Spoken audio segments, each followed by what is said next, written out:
By the end of this video, you will understand what is binary exponentiation. We'll go through the concept and we'll try to write most optimized version of it. At the end, we will go through a sample problem. So let's get started. So what is binary exponentiation? Well, it's an algorithm that lets you compute a power n in log n time. Usually, if you think about it, let's say they are asking you to compute a power n. The greedy approach or the naive approach will be to multiply a by a n times, right? Now if you think about the time complexity of this, you will be writing a for loop where I will go from 1 to n and it will update the r, which is result, by multiplying a. This will happen n times, right? Hence the time complexity is O of n. But this algorithm lets you compute a power n into log n time. And that's what we are going to learn. There are a lot of other applications as well of this particular binary exponentiation algorithm, but all of them are applicable when associativity is there. That is, the order of operation is not important.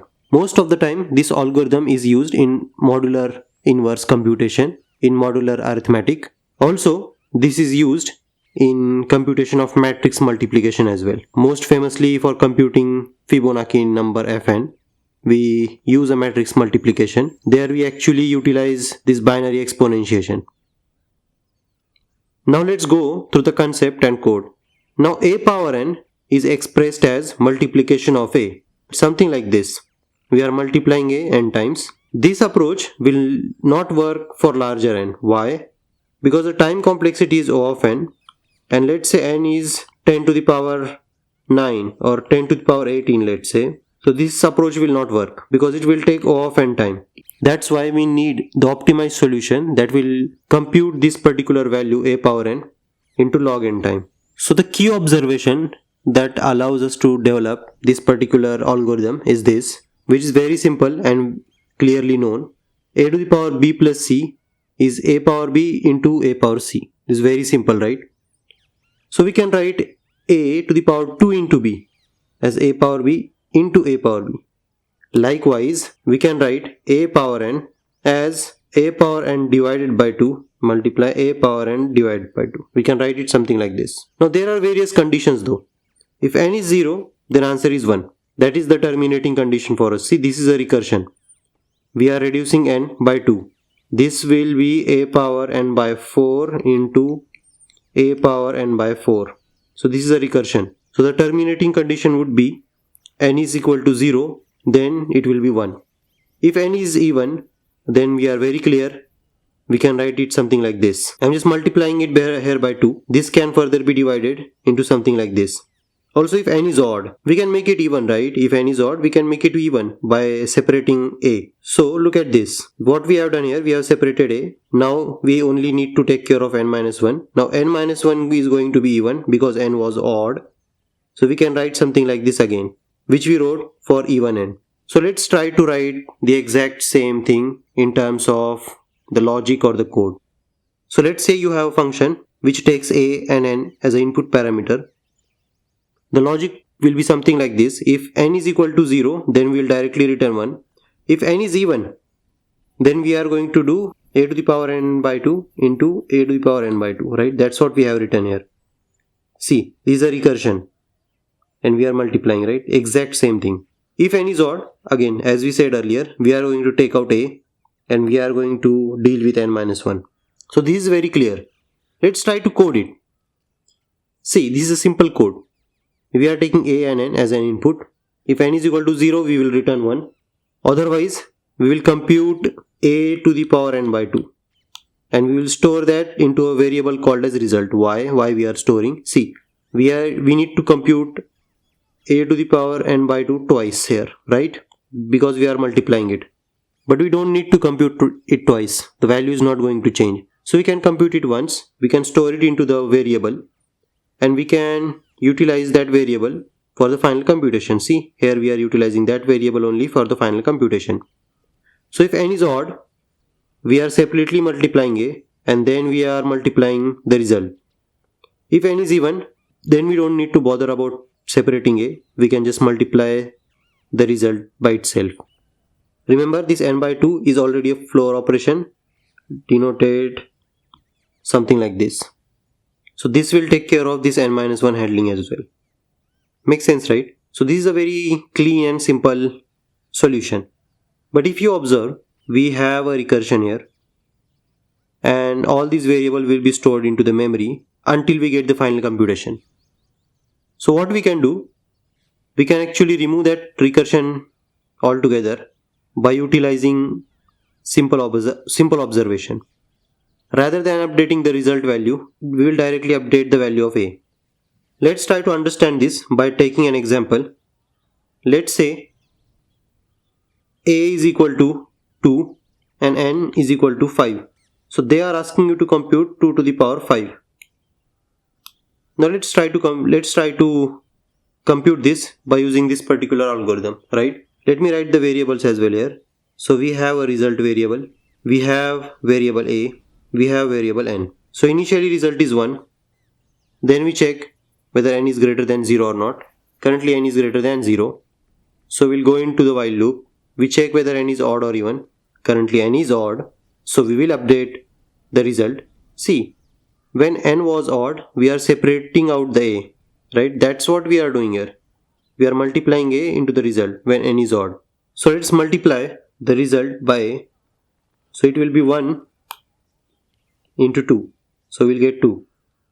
Then we'll update the a for the next computation. So 2 into 2 will be 4. Now n, we are doing a left shift operation, right? So n is 101 in terms of binary. 101 will be 5. We are doing a left shift, that will be 10 only. That means n has become 2 now. So result is 2, a has become 4 and n is 2. Still we are in the while loop. N is still greater than 0. We'll check the condition whether n is even or odd. Currently n is even, so we'll not update the result. Rather we'll update the value of a directly. So the value of a will become 16, which is 4 into 4. And the value of n will become 1. Why? Remember, 2 is represented as 10 in binary. By doing left shift, we will only get 1. Now, the value of n is 1. The value of result is still 2. The value of a has become 16. Still we are in the while loop. We will again check whether n is odd or even. Currently n is odd. So we need to update the value of result. So the value of result will be 2 into 16, which is 32. Now a is getting updated again for the next computation. That will be 16 into 16. So I'm not going to write it there, but a will be updated to 16 into 16, right? N is 1.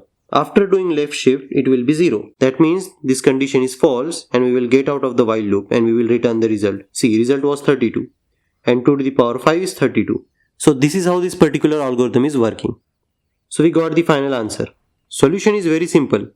Rather than directly returning the value by this particular multiplication, what we are doing, we are updating the value of a itself. Once we get n as odd, we will include that value of a into the result. Very simple and clean approach. Just go through it once and comment it down below if you are not able to understand this. I will explain in more detail. No problem. But I hope this is clear.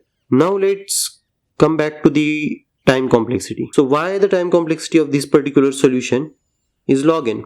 If you look at this carefully, the condition for this while loop to work is n should be greater than 0. And at every single step, we are reducing n, so we are dividing n by 2. So it will only happen till log n base 2. Right? After that, n will become 0 and this while loop will break. That's why the time complexity of this particular solution is O of log n. So in our basic approach, when we used to compute a power n, we used to take O of n time because we used to multiply a n times, right? But now using this binary exponentiation algorithm, we have managed to reduce time complexity to log n for computing a power n. As I said earlier, there are a lot of application to this, but the most common one is in modular arithmetic, where we compute the modular inverse. That's why we are going to take a sample example here, where we are computing x power n mod m. In multiplication, mod doesn't impact heavily on a multiplication. You take mod of a, you take mod of b, and then you will multiply, and then you take mod of that particular multiplication with m. Very, very simple, right? So we are just updating the code So here let's see, we have taken a mod with m. Whenever we are multiplying, we are taking a mod. Here also we are multiplying, hence we are taking a mod. So this is very simple because in multiplication, mod doesn't impact much. So it's very clear, whenever we are multiplying, like here and here, we will take mod directly. I hope this is clear. Let's take one more example. They are asking us to multiply two numbers, a into b. But the multiplication might be very big. So usually what we do something like this, a into b, and then we take mod m. But a into b could be very big and it will not fit into 64 bit. So we need a method to multiply and we can take a mod continuously. See, mod doesn't affect much in addition as well, exactly like multiplication. So we can use the same approach. A into b is actually adding a b times. So a into b, if b is equal to 0, then it will be 0, of course. If b is even, then we can write it something like this. If b is odd, then we can write it something like this. See, we have taken a here separately. We have written it something like this by handling b minus 1. If b is odd, then b minus 1 is even. And we are already dealing with the evens, right? It's exactly like a multiplication. So let's try to write in terms of logic. So it's very clear. If b is equal to 0, we will return 0. If b is even, we will simply call this function by passing a and b by 2. If b is odd, first we will take out a, then we will call the function by handling b minus 1 by 2. This makes sense, right? Exactly same as the multiplication. So let's write the code. So first take the mod with a. Then if b is equal to 0, we will return 0 as we just discussed. Then we are storing this particular computation into the result because we will be needing it. We are passing here b by 2. Remember, this b by 2 is actually a floor division. That means it will handle this b by 2 and b minus 1 by 2 as well when b is odd. Now we have the result. So if b is odd, we will handle a separately and we can write it something like this, exactly the way we have mentioned here, 2 into the result. This is the result. Remember, we are storing this particular value into the result. So this is 2 into result into mod m. Then we are adding everything and taking mod again. If b is even, then we don't need to handle a separately. Either we can just multiply result by 2 and take mod and return, like here, right? I hope this is clear.